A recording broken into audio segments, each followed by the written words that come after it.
But he came home with Bob Simmons had got him out of. He paroled to Bob Simmons, which had a high-risk youth for high-risk youth in Compton. They was up in Factor Brookings at first.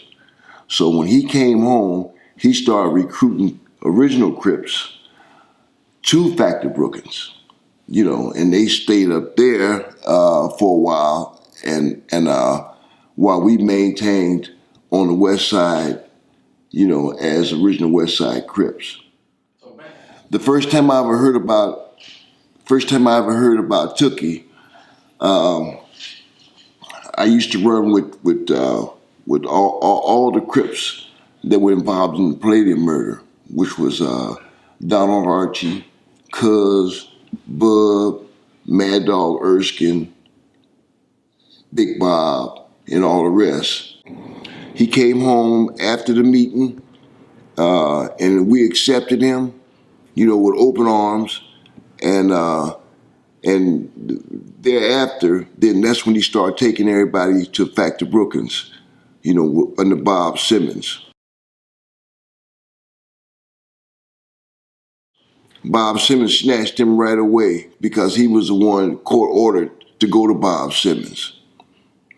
Right around the summertime of '71, and he came down. Raymond came down with the East Side, and we all got together with the West Side, and we came. And at the end of the meeting, he asked us to choose, a leader.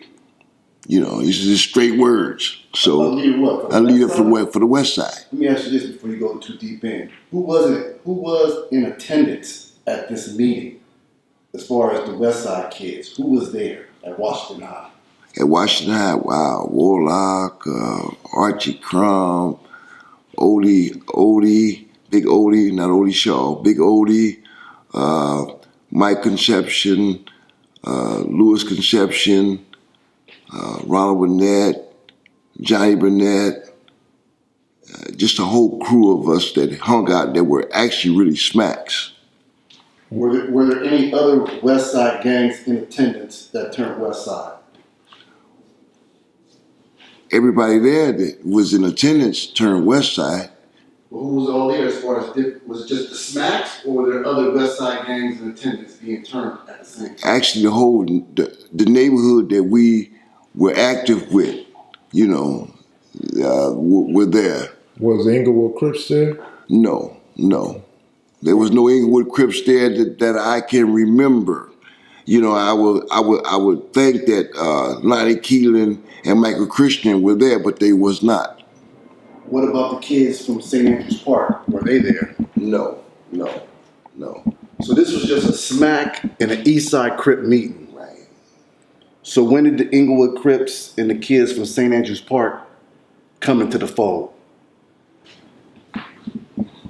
They came into the fold when we came into the fold. When we started Crips, then it started spreading. Because we was already in an alliance with the 100s, the 80s, and the 60s because of Henry Clay, Horace Mann, all the elementary schools that we had evolved from, as neighborhood, street fighters, So was there multiple West Side meetings then that pulled in the kids from St. Andrews, pulled in the Smacks, and then pulled in the Inglewood kids? We had mandatory meetings. Raymond had mandatory meetings for us, basically on the weekends to discuss the activities that we would be involved in. If something was happening at the Forum, all the bigger social events, that's what the meeting was all about. I'm trying to touch on this. I'm trying to touch on that dispute. Mm-hmm. Who came first? Who joined the Crips first? The kids out the hundreds or the kids from St. Andrews Park? Damn good question. Well, then I just explained that because, when we started as the original West Side Crips, far as my knowledge, that was it. That was it. Then with our alliance with the 80s and the 60s and etc., we all came as one, the West Side Crips.